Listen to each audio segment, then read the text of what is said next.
கிறிஸ்துக்கு அன்பான கலைக்குது நிகழ்ச்சி நேயர்களே, மீண்டும் ஒரு விசை கூட இயேசுவின் நாமத்துல உங்களோடு கூட இணைவதில் மிகுந்த மகிழ்ச்சி அடைகிறேன். இந்த நாளிலும் கூட நமக்கு வருகிற வாக்கு தத்துவம் எங்க இருந்துச்சுன்னா 1 சாமுவேல் 1ஆம் அதிகாரம் 17வது வசனம். அதற்கு ஏலி, சமாதானத்துடனே போ, நீ இஸ்ரவேலின் தேவனிடத்தில் கேட்ட உன் விண்ணப்பத்தின்படி அவர் உனக்கு கட்டளையிடுவாராக என்றார்.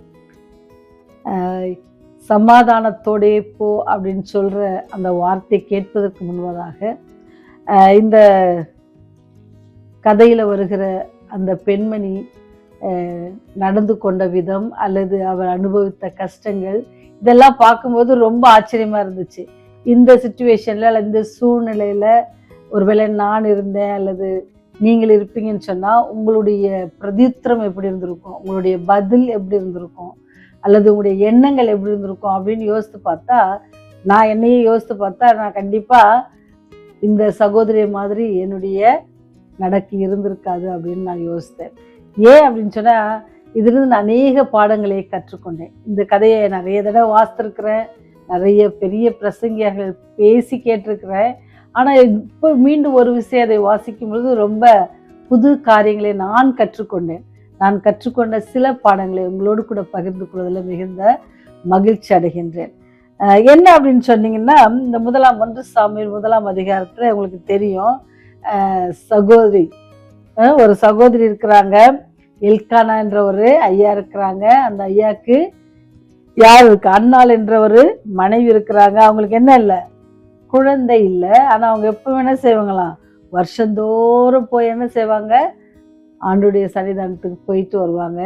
கண்டிப்பா அந்த ஆலயத்துக்கு போயிட்டு வரப்பெல்லாம் என்ன செய்வாங்க, கண்டிப்பா வேண்டி இருப்பாங்க, ஆண்டவரே எனக்கு என்ன செய்யுங்க, நீங்க ஒரு குழந்தைய கொடுங்க, ஒரு குழந்தைய கொடுங்க, கண்டிப்பா கேட்டிருப்பாங்க. ஆனா ஆண்டவர் என்ன செய்யல, கொடுக்கல. கர்த்தர் அவள் கர்ப்பத்தை அடைத்தபடியினால் அவளுடைய சக்கலத்தை அவள் துக்கப்படும்படியாக அவளை மிகவும் விசனப்படுத்துவார். சரிங்களா? அவங்க கோசிஸ்டர் என்ன செய்யறாங்க, கூட இருக்கிறவங்க அவங்க ரொம்ப அவங்கள வேதனைப்படுத்துவாங்க. ஆனாலும் கூட வருஷந்தோறும் திருப்பி அதே நம்பிக்கையோட ஆலயத்துக்கு போனாங்க. ஆனா இந்த தடவை ஒரு வித்தியாசமாக இருந்துச்சு. அவங்களுடைய எக்ஸ்பீரியன்ஸ் எப்படி இருந்துச்சு அப்படின்னு சொன்னா, அவங்க ஆலயத்துக்குள்ள போயிட்டாங்க. ஆலயத்துக்குள்ள போய் அவங்க ஜெபம் பண்றாங்க. நீங்க அந்த அதிகாரத்துல நீங்க உங்களுக்கு நேரம் கிடைச்சா எடுத்து வாசிங்க. 12வது வசனம், முதல் அதிகாரம் 12வது வசனம், 12, 13, 14வது வசனத்தினுடைய அந்த கான்வர்சேஷன் எல்லாம் நீங்க பார்த்துட்டு அது பிறகு நீங்க அந்த 17வது வசனத்தை வாசிக்கும் பொழுது அது கண்டிப்பா உங்களுக்கு ரொம்ப புரியும். அதனுடைய அந்த சமாதானத்தோடைய போ அப்படின்னு சொல்லுகிற அந்த வார்த்தையின் அர்த்தத்தை என்ன செய்யலாம், நம்ம எக்ஸ்பீரியன்ஸ் பண்ணலாம் உங்களுடைய வாழ்க்கையிலும் என்னுடைய வாழ்க்கையிலும். என்னன்னு சொன்னா, அவள் கர்த்தருடைய சந்நிதியிலே வெகு நேரம் விண்ணப்பம் பண்ணுகிற போது ஏலி அவள் வாயை கவனித்து கொண்டிருந்தான். அன்னாள் தன் இருதயத்திலே பேசினால் அவளுடைய உதடுகள் மாத்திரம் அசைந்தது, அவள் சத்தமோ கேட்கப்படவில்லை. ஆகையால் அவள் வெறித்திருக்கிறாள் என்று ஏலி நினைத்து. எப்படி பார்த்தீங்களா ஜெபம், ஆண்டவர் சன்னிதானத்துல சத்தம் இல்லை, இருதயத்தோட ஆண்டவர்கிட்ட ஒப்படைச்சு பேசி கொண்டிருக்கிறாங்க. வாய் மட்டும் கொஞ்சம் அசையுது. சப்பா எப்படியாவது எங்களுக்கு தந்துருங்க அப்படின்னு சொல்லி வாயை மட்டும் அசைக்கிறாங்க, ஆனால் சத்தம் வரல. அதை யார் பார்க்குறா, ஆசாரியன், பெரிய ஒரு ஆசாரியன் பார்க்குறாரு. அப்படி ஒரு பார்க்குற அந்த ஆசாரியன் என்ன சொல்லியிருக்கலாம் அப்படின்னு நீங்களும் நானும் நினைப்போம் அப்படின்னு சொன்னால், ஒருவேளை நான் பண்ணும் பொழுது, ஒருவேளை நான் ஆலயத்தில் ஜெபம் பண்ணும் பொழுது எங்களுடைய போதகரையா உள்ள வரும் பொழுது வந்துட்டு, என்னம்மா என்ன ஜெபம் பண்ணுறீங்க, என்ன முக்கியமான விஷயமா அப்படின்னு கேட்கணுன்ட்டு நம்ம நினைப்போம். கவலைப்படாத போங்க, உங்களுக்கு நடக்கும் அப்படின்னு சொல்லி நினைப்போம். ஆனால் ஃபர்ஸ்டே இந்த பெரிய ஆசாரியன் என்ன சொல்றாருன்னு பாருங்க. அவர் பார்க்குறாரு அந்த அம்மாவை. அந்த அம்மா என்ன இல்லை, சத்தம் வரல, வாய் மட்டும் அசைக்குது. அவர் சொல்ற ஒரு வார்த்தையை பார்த்தீங்கன்னா ரொம்ப மனசு கஷ்டமா இருக்கும். ஏற்கனவே மன கிளேசத்துல இருக்கிறாங்க. ஏன்னு சொன்னா கூட இருக்கிற அம்மாவே என்ன செய்யறாங்க, ரொம்ப துக்கப்படுகிற மாதிரி வார்த்தைகளை சொல்லி மனவேதனை மடிவடிக்கிற அளவுக்கு இருக்கிற ஒரு சூழ்நிலை. அந்த சூழ்நிலையில மனபாரத்தோட மனக்லேசத்தோட அங்க போய் என்ன செய்யறாங்க, வார்த்தை கூட என்ன செய்யல, சத்தம் கூட வெளியே வரல. அப்பனா அவருடைய துக்கம் எப்படிப்பட்டதா இருந்தது? அந்த துக்கத்திலையும் ஆண்டவருடைய பாத்துல என்ன செய்றாங்கன்னா, அவங்களுடைய இருதயத்தோட பேசினாங்களா. அது அழகா சொல்றாங்கல்ல, இருதயத்திலே பேசினால். அவ இருதயத்துல ஆண்டவர்கிட்ட அப்படியே பேசுறா, ஆனா வாயில இட்டு அசைது சத்தம் இல்ல. அப்படி இருக்கிற இடத்துல அவர் கேட்கிற சொல்கிற வார்த்தை என்ன? ஆகையால் அவள் வெறித்திருக்கிறாள் என்று யார் நினைக்கிறா? ஏலி நினைத்தார். ஒருவேளை நீங்களும் நானும் கூட கஷ்டத்துல இருக்கும் பொழுது, அல்ல வேதனையில் இருக்கும் பொழுது, கண்ணீரோடு இருக்கும் பொழுது நம்மை பார்க்கிறவர்கள் எப்படி நினைப்பாங்களாம்? இவங்க இதுவா இருக்கிறாங்க அப்படின்னு நம்மளை குறித்து தவறாக எண்ணங்கள் கொல்லுவாங்க. ஆனா நம்ம எப்படி இருக்கணும் அப்படின்னு சொல்லி தான் அண்ணல் நமக்கு சொல்லி கொடுக்கிற ஒரு பாடம். நீங்க அடுத்த வசனத்தை வாசிப்பீங்கன்னு சொன்னா, அவளை நோக்கி நீ எது வரைக்கும் வெறித்திருப்பாய், உன் குடியை விட்டு உன்னை விலக்கு என்றார். இந்த மாதிரி நடந்திருக்கு அவங்க வாழ்க்கையில. நம்ம ஒரு பிரச்சனையில் இருப்போம், நம்ம ஒரு கஷ்டத்துல இருப்போம், நம்ம மனபாரத்துல இருப்போம். ஆனா நம்மை குறித்து பார்க்கிறவங்க என்ன நினைப்பாங்க? தவறாக நினைத்து கொள்வாங்க. ஒருவேளை நம்ம ஒருவேளை சந்தோஷமா இருப்பாங்க, ஒருவேளை அவங்களுக்கு ஆண்டவர் செய்த அதிசயங்களை நினைத்து மற்றவர்களை சந்தோஷமா சொல்லினா கூட அதுக்கு என்ன செய்வாங்க? தவறாக நினைப்பாங்க. ஆனா இங்க இந்த வார்த்தையை பாருங்க, ஏற்கனவே மன கஷ்டம், ஏற்கனவே யாரு கூட இருக்கிற சகோதரி ரொம்ப இதுவா பேசுறாங்க. அந்த கஷ்டத்தின் மத்தியில ஆண்டோடைய பாதத்துல ஆண்டவர் மேல எதுவும் வருத்தப்படாம வருஷந்தோறும் போற மாதிரி இந்த வருஷமும் போயிட்டு, ஏன்னா ரொம்ப மன வேதனைனால என்ன செய்யறாங்களா, இருதயத்துல பேசிட்டு இருக்கப்ப அவர் சொல்றாரு, எது வரைக்கும் குடிகார பொம்பளை மாதிரி குடிச்சு கிடக்குறியே, அதை விட்டு வெளியே வா அப்படின்னு சொல்லும் போது எப்படி இருக்கும்? நம்மள யாராவது அப்படி சொல்லிட்டு எவ்வளோ கோவம் வரும்ல. நானே எவ்வளோ மனவேதனை இருக்கேன், என்ன உனக்கு தெரியாதா, பார்த்தா வாய்க்கு வந்தவரெல்லாம் பேசுவியா அப்படின்னு சொல்லி நம்ம கேட்போம். அந்த ஆசாரியர் எப்பேற்பட்ட வார்த்தைகளை அந்த பெண்ணிடம் அன்னாளிடம் சொல்றாரு. ஆனா அதுக்கு அன்னாள் சொன்ன ஒரு வார்த்தை இதுதான். ஆண்டவரோடு கூட மௌனமாக நம்முடைய இருதயத்தின் நினைவோடு பேசும் பொழுது நமக்கு வருகிற பிரதியுத்தரம் இப்படியாக இருக்கும். உங்களுடைய உறவும் என்னுடைய உறவும் ஆண்டவரை மாத்திரமே நோக்கி, அவர் மாத்திரமே எனக்கு எல்லா காரியங்களையும் எனக்கு வாய்க்க பண்ணுகிறார், அவராலே முடியும், அவரே என் பரிகாரியான கர்த்தர் அப்படின்னு நீங்களும் நானும் நினைப்போம்னு சொன்னா, நம்மை நோக்கி வருகிற அல்ல நம்மை நோக்கி எரியப்படுகிற வார்த்தைகள் அல்லது செயல்கள் எதுவாக இருந்தாலும் நம்முடைய ரிப்ளை அல்லது பிரதியுத்தரம் எப்படி இருக்கும் அப்படின்னு சொன்னா அண்ணால மாதிரி இருக்கும். எவ்வளோ பொலைட்டா சொல்றாங்க பாருங்க. அதற்கு அண்ணால் பிரதித்திரமாக, அப்படி அல்ல என் ஆண்டவனே. நம்மளை யாராவது அப்படி சொல்றா, நம்மளை பற்றி தப்பாக சொன்னால் அவங்கள எப்படி கூடுவோம்? முடிஞ்ச அளவுக்கு எவ்வளோ மட்டமான ஒரு வார்த்தை இருக்குமோ அதை போட்டு அவங்கள பேசுவோம். அல்லது மரியாதை குறைவான வார்த்தை, ஓரளவு வயதில் பெரியவங்களாக இருந்தால் அவங்கள என்ன செய்வோம்? மரியாதை இல்லாத வார்த்தையினால அவங்கள பேசுவோம்.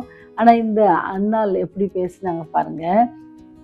அதற்கு அண்ணாள் பிரதித்திரமாக, அப்படி அல்ல என் ஆண்டவனே, நான் மன கிளேசமுள்ள ஸ்திரீ, நான் திராட்சரசமாகிலும் மதுவாகிலும் குடிக்கவில்லை, நான் கர்த்தருடைய சந்நிதி என் இருதயத்தை ஊற்றிவிட்டேன். எவ்வளோ ஒரு பிரதித்திரம் இல்லை? இப்படிப்பட்ட ஒரு தாழ்மையான ஒரு பிரதித்திரம். ஏற்கனவே ரொம்ப கஷ்டப்பட்டு மனவேதனையோடு இருந்து ஆணுடைய சன்னிதானத்தை இருதயத்தை ஊற்றி ஜெபிக்கிற ஒரு சகோதரியை பார்த்து அந்த ஆலயத்தில் இருக்கிற அந்த ஆசாரியன் சொல்லுகிற வார்த்தை, நீ ஒரு குடிக்கார மனுஷி மாதிரி பண்ணிட்டு இருக்கிற, சீக்கிரம் அந்த மாதிரி அதுலேருந்து நீ வெளியே வான்னு அப்படின்னு சொல்லும் பொழுது அந்த சகோதரி, நீ என்னை எப்படி சொல்ல போகும் அப்படின்னு நிற்காம அவங்க சொல்கிறாங்க பிரதியுத்தரமாக, அப்படி அல்ல ஆண்டவனே, நான் ரொம்ப மன கஷ்டத்தில் இருக்கிறேன், அதனால நான் என்ன செய்கிறேன், ஆண்டவரிடத்துல பேசிகிட்டு இருக்கிறேன், நீங்கள் நினைக்கிற மாதிரி நான் மதுவோ திராட்சரசமோ குடிக்கல அப்படின்னு சொல்லி ரொம்ப மெதுவான ஒரு பிரதியுத்தரை சொல்கிறேன். ஆனால் அடுத்து சொல்கிறாங்க, நீ என்னை என்ன நினைக்காதீங்க, தப்பான ஒரு பெண்மணின்னு என்ன, பேலியாளின் மகள் என்று என்னை எண்ணாதீங்க, மிகுதியான விசாரத்திலும் கிளேசத்திலும் நாள் இந்நேரம் மட்டும் விண்ணப்பம் பண்ணிடுன்னு சொன்னேன். எனக்கு இந்த கதை நிறைய தடவை வாசித்திருக்கிறேன். ஆனால் போன வாரத்தில் நான் இதை வாசித்து தியானிக்கும் பொழுது எனக்கு ஏற்பட்ட ஒரு காரியங்கள் இதெல்லாம். ஏன்னு சொன்னால், ஒரு பெண்மணியால் எப்படி தன்னுடைய கஷ்டத்தின் மத்தியிலும் தன்னுடைய மன கிளேசத்தின் மத்தியிலும் இப்படி ஆண்டவரிடத்துல விண்ணப்பம் கண்ணீரோடு வருஷந்தோறும் ஜெபம் பண்ணிட்டு வர்றாங்க. மீண்டும் ஒரு விசை கூட ஆண்டவருடைய பாதத்துல என்ன செய்றாங்க, இந்த வருஷத்துல என்ன செய்றாங்க, ஜெபிக்கிறாங்க. இந்த வருஷத்துல என்ன செய்றாங்கன்னா இருதயத்துல பேசிக்கொள்றாங்க. அப்படியே ஆண்டவருடைய சன்னிதானத்தை அப்படியே அழுது ஊத்துறாங்க. சத்தமா கூட அவங்களுடைய விண்ணப்பத்தை சொல்லல. இதயத்துல நினைக்கிறதுல வாய் முணுமுணுத்துட்டு இருக்குது. அதை பார்த்து தவறா பேசும் பொழுது கூட அவங்களுடைய பிரதித்திரம் எப்படி இருந்துச்சுன்னு சொன்னா ரொம்ப தாழ்மையான ஒரு பிரதித்திரம். இப்ப நம்மளை பத்தி யாராவது தவறா சொல்லிட்டு நமக்கு எவ்வளோ கோவம் வருது இல்ல. யாராவது ஒரு வார்த்தை சொல்லிட்டா நமக்கு அதை தாங்கிக்க முடியல. ஆனா எனக்கு அண்ணால் சொல்லி கொடுத்த பாடம் அவங்களுடைய பிரதித்திரம் எப்படி இருந்துச்சு அப்படின்னு சொன்னா ரொம்ப அருமையா இருந்துச்சு. அந்த பிரதித்திரத்தினால அவங்களுக்கு கிடைச்ச ஒரு பெரிய பாக்கியம் என்ன அப்படின்னு சொன்னீங்கன்னா சமாதானத்தோட. இப்போ என்ன வார்த்தை கிடைச்சிச்சு, அதே யார் வாயால சொன்னாங்களோ, யார் வாயால குடிக்கார பண்ணு மாதிரி பண்ணாத, ஒரு நீ குடித்து வெறித்த பாரு இருக்கிற அப்படின்னு சொன்ன அதே மனுஷனை கொண்டு வருகிற வார்த்தை என்னன்னு சொன்னா சமாதானத்தோட போ. எப்படி போ, சமாதானத்தோட போ, நீ வேண்டிக் கொள்வது உனக்கு கிடைக்கும் அப்படின்னு சொல்லி இந்த நாள்ல கூட நமக்கு வருகிற வாக்குத்தத்தம் தான் சமாதானத்தோட போங்க.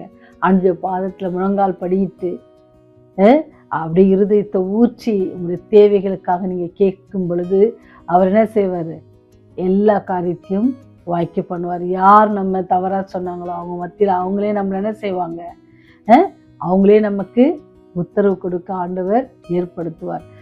அப்பேற்பட்ட வல்லமுள்ள தேவன். அதற்காக நாம செய்ய வேண்டிய காரியம் சொன்னா, எப்படி அண்ணால் தன்னை தாழ்த்தினாலோ, நம்மள யாரும் தவறா சொல்லிட்டா நமக்கு எவ்வளவு கோவம் வருது இல்ல, அப்படி இல்லாதபடிக்கு அவங்களுக்கு என்ன சொல்றாரு, கொடுக்க வேண்டிய மரியாதையை கொடுக்குறாங்க. ஆண்டவனே அப்படின்ட்டு சொல்றாங்க. அவங்க எவ்வளோ அவருடைய வயதுக்கு ஒரு மரியாதையை கொடுத்து அவங்க அப்படி சொல்றாங்க, என் ஆண்டவனே அப்படின்னு சொல்லும் பொழுது அந்த மனுஷரே என்ன சொல்றாங்க, அந்த ஆசாரியர் என்ன சொல்றாங்க, நீ சமாதானத்தை போ. இதே போல உங்களுடைய வாழ்க்கையிலும் என்னுடைய வாழ்க்கையிலும் தேவன் செய்ய வல்லவராக இருக்கிறார். ஒருவேளை உங்களுக்கு இதே மாதிரி ஏதாவது பிரச்சனை இருக்கலாம். அண்ணாளுக்கு அன்னைக்கு குழந்தை பாக்கியம் இல்லாத ஒரு காரியம். அதே போல இன்னைக்கு நிறைய பேர் இருக்கிறாங்க, நீகர் காசு பணம் எல்லாம் செலவழிச்சு ஆண்டோடைய எங்கெங்கேயோ போய் பார்க்குறாங்க. அதனால இல்லை, ஆண்டுடைய பாதத்தில் அண்ணால போல நீங்கள் முழங்கால் படிட்டு உங்களுடைய இருதயத்தை ஊற்றுவீங்கன்னு சொன்னால் ஆண்டவர் கண்டிப்பாக உங்களுடைய கற்பத்தை திறக்க வல்லவர்கள். உங்களுடைய பிரச்சனைகள் எவ்வளோ பெருசாக இருந்தாலும், உங்களுக்கு சுற்றி இருக்கிறவர்கள் யார் என்ன ஏளனமாக பேசி நம்மை தவறாக நினைத்து நம்மை அற்பமாக எண்ணினாலும் கூட நம்ம எப்படி பேசணும்னு சொன்னால் அண்ணாலை போல பொறுமையாக நான் அப்படி இல்லை, ஒருவேளை நீங்கள் நினைக்கிற மாதிரி நான் அப்படி இல்லை, நான் தவறான காரியங்களை செய்யலை அப்படின்னு சொல்வதற்கான ஒரு தாழ்மையான குணம், பொறுமையான குணம், அந்த பிரதித்துறை என்ன செய்யணும்னு சொன்னால் ஆண்டவர் நம்ம கொடுக்குற பெரிய வாக்கு தத்துவம்.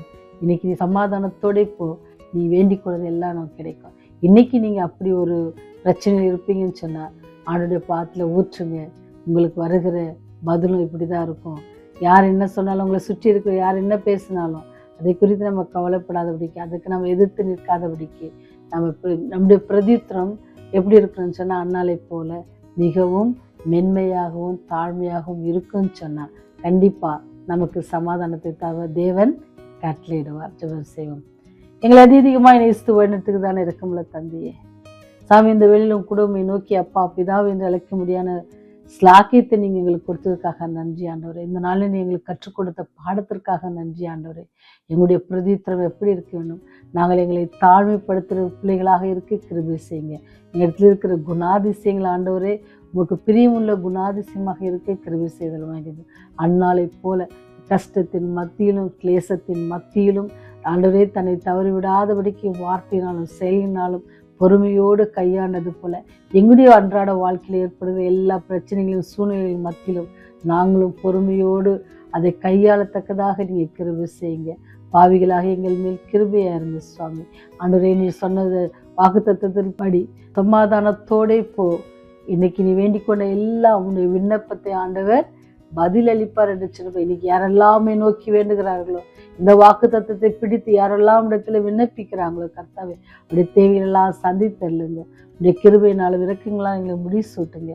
உடைய அன்பின் ராஜ்யம் வரும் பொழுது கர்த்தாவே, அதில் நாங்களும் எங்களால் ஆதாயப்படுத்தப்பட்ட மக்களும் இந்த செய்தியை கேட்கிற ஒவ்வொரு குடும்பங்களும் அந்த ராஜ்யத்தை சேர நீர் கிருபையை எங்களுக்கு கிருபையை வரமாய் தர வேண்டுமாய் இயேசுவின் மூலம் ஜெபிக்கிறோம் ஜீவனுள்ள நல்ல பிதாவே, ஆமென். ஆமென்.